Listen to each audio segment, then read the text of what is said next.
The stars had always held secrets.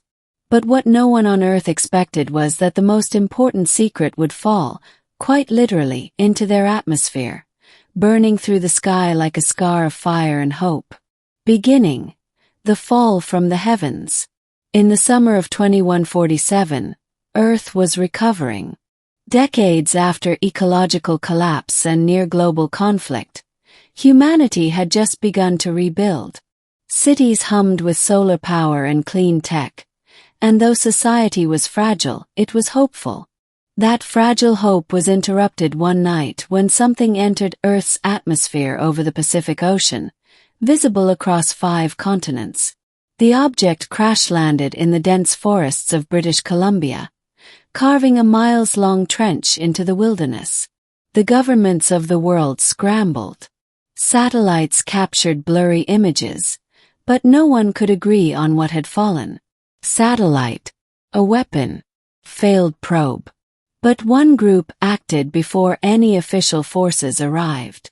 The Vanguard Explorers, a civilian scientific group funded by international universities, had eyes on the site within 36 hours. Among them was Dr. Leah Brenner, a brilliant xenolinguist and astrobiologist. Her quiet passion for first contact had earned her the nickname Star Whisperer. As Leah's team arrived at the crash site, what they found was far from anything Earth had ever built. Half buried in soil and twisted trees lay a massive, obsidian-colored ship, pocked with glowing glyphs. The hull was ruptured, exposing strange internal structures. No bodies, no crew, just silence. Until the silence was broken. Inside the main chamber of the wreck, they found it. A lone alien, slender with elongated limbs, pale silver skin that shimmered like mercury, and large eyes that glowed a soft lavender. It was alive barely. It called itself Carell, and though its speech was incomprehensible at first, Leah sensed intelligence, desperation. They had no idea just how desperate. The bonds forged in desperation. Over the next few weeks, the team set up a secure facility around the crash. Carell was kept in a containment chamber, initially for safety, but soon it became more of a sanctuary. Leah visited daily, slowly deciphering its language using visual aids, sound mapping, and gestures. Through trial, error, and intuition, communication formed. Carell told a story that chilled everyone. He was the last scout of a race called the Cesari, once explorers and peacekeepers across galaxies. But they had been hunted to extinction by a force known only as the Null, a parasitic hive intelligence that consumed not only physical resources but consciousness itself. The Null had assimilated hundreds of civilizations. Carell had been on a desperate mission, seeking a species resistant to the Null's mind-enslaving influence. A species capable of resisting assimilation. Humanity, with its unique neural complexity and emotional unpredictability, was a final gamble. "You are chaos-born," Carell once told Leah. "But in chaos, Null cannot root." But Earth was not safe. The Null had followed Carell's trail. His ship's signal, still faintly active, was a beacon. Within weeks, strange phenomena began. Satellites malfunctioned. Animals exhibited erratic behavior. The sky took on unnatural hues. One night, the moon's reflection rippled as if the sky were water. Then the first incursion occurred. At an orbital research station above Mars, a null fragment manifested. The station sent one last message before vanishing from sensors. Carell, in visible agony, confirmed it. The null had arrived. Earth had months, maybe less. Panic spread among global governments. Militaries began mobilizing, but Carell warned, weapons of matter fail against mindless will. Instead, he proposed something radical, a neurosynthetic bridge. A hybrid system where his advanced alien neural interface would link with the minds of humans. specially selected individuals with unique neurological resilience. Leah, skeptical but determined, volunteered. So did 6 others. Soldiers, scientists, artists. All screened for neurodivergent patterns that resisted the null's psychic infiltration. The process was harrowing. Leah underwent a weeks-long procedure in a remote facility in Iceland. A delicate fusion of alien biotech and human neurology. For days, she drifted between dream and reality. She saw visions of other worlds, of the Cesari homeworld in ruins, of the null's endless hunger. But she survived. More than that, she became the bridge.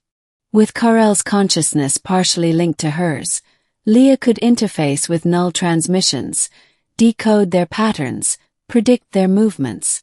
She saw the alien enemy not just as a force, but a consciousness. A vast, cold, mathematical hunger, devoid of empathy or individuality. She also saw its weakness. The null couldn't comprehend self-sacrifice.